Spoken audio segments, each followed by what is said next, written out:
Hi. என்கிட்ட ஒருத்தவங்க ஒண்ணு கேட்டாங்க. லைக் அவங்க என்ன கேட்டாங்கன்னா, நாங்கலாம் மியூசிக்கே கேட்காமயே வந்து ஒரு மெமரீஸ நெனச்சு நெறைய அழுதுருக்கோம். அதெல்லாம் நீங்க என்ன சொல்வீங்க? அப்படின்னு கேட்டிருக்காங்க. அதுதாங்க ரியல் பெயின். அந்த ரியல் பெயின நம்ம கோ த்ரூ பண்ணி தான் ஆகணும்.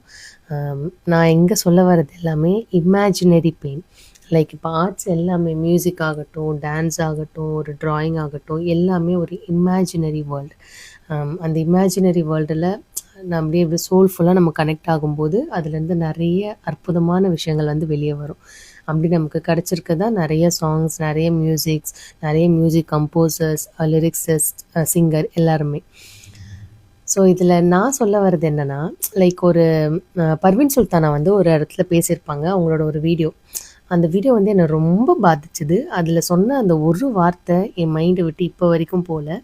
அது என்ன அவங்க சொன்னாங்கன்னா, மனிதனாக பிறந்தவன் வந்து செய்யக்கூடிய ஆகச்சிறந்த குற்றம் அப்படின்றது சோகமாக இருக்கிறது அப்படின்னாங்க.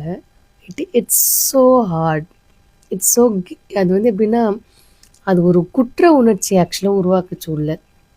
ஆமால, நம்ம நம்ம என்ன பண்ணிகிட்ருக்கோம்? நம்ம கை கால் நல்லா இருக்குது, உடல் உறுப்புகள் இருக்குது, உண்மையான குறை அதுதான். அதில் நமக்கு எந்த குறைபாடும் இல்லை. வேலைக்கு போகிறோம், சம்பாதிக்கிறோம், நம்மளோட ரொட்டீனை நம்மளே பார்த்துக்குறோம். இவ்வளோ இருந்தும் நம்ம ஏன் சோகமாக சுற்றணும்? என்னைக்காவது யோசிச்சிருக்கீங்களா?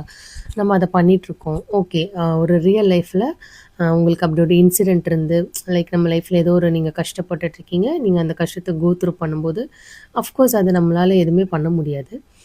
பட் ஜஸ்ட் ஒரு என்டர்டெயின்மெண்ட்காக நான் ஒரு மூவி பார்க்குறேன், என்டர்டெயின்மெண்ட்காக நம்ம ஒரு சாங் கேட்குறோன்னு அதை கேட்டு நம்ம வந்து கோ த்ரூ பண்ணுறது வந்து ஒரு பெயினை கோ த்ரூ பண்ணுறது வந்து இட்ஸ் ஸோ ஸ்கேரி ஆக்சுவலாக. ஏன்னா ஆல்ரெடி நீங்கள் ஒரு ப்ரெஷரில், ஒரு ஒர்க் ப்ரெஷரோ இல்லை ஃபேமிலி ப்ரெஷரோ ரெஸ்பான்சிபிலிட்டிலையோ இருந்து ஒரு என்டர்டெயின்மெண்ட்டுக்குன்னு வரும்போது அங்கே வந்து ஒரு சைக்கோ த்ரில்லர் மூவி பார்க்குறது, இல்லைனா வந்து ஒரு லைக் ரொம்ப எமோஷ்னலி சேடான ஒரு மூவி கண்டென்ட் இருக்கிறத பார்க்குறது, இப்படி நம்ம இந்த பேட்டர்னை ரிப்பீட் பண்ணுறது தான் எங்கேயுமே ப்ராப்ளம். என்றைக்கோ ஒரு நாள் சடனாக ஒரு மூவி, சடனாக ஒரு சாங், எந்த பிரச்சனையும் இல்லை. பட் பேட்டர்ன் ரிப்பீட் ஆகும்போது அது உங்கள் லைஃப்பையே சேஞ்ச் பண்ணும். உங்களோட லைஃப் அட்மாஸ்ஃபியர், உங்களோட எவ்ரிடே நீங்கள் என்ன கோ த்ரூ பண்ணுறீங்க எல்லாத்தையுமே மாற்றும். அது மட்டும்தான் என்னோடய மெயின் மோட்டிவ். அது இருக்கக்கூடாது. ஏன் நம்ம சோகமாக இருக்கணும்? சோகமே இருந்தாலும் துன்பம் வரும் வேளையிலும் சிரிக்கணும்னு சொல்லி திருவள்ளுவரே 2000 3000 வருஷத்துக்கு முன்னாடி சொல்லிட்டு போயிருக்காங்கங்க. பிரச்சனை இருந்தாலே சிரிக்க சொல்கிறாங்க. நம்ம என்னடானா பிரச்சனையே இல்லாமல் ஒரு பாட்டு கேட்டு அழுவுறது, ஒரு படத்தை பார்த்து ஃபீல் பண்ணுறது, வெறி ஆகுறது, இதெல்லாம் தவிர்க்கணுன்றது மட்டும்தான் என்னோட பாயிண்ட். தேங்க்யூ.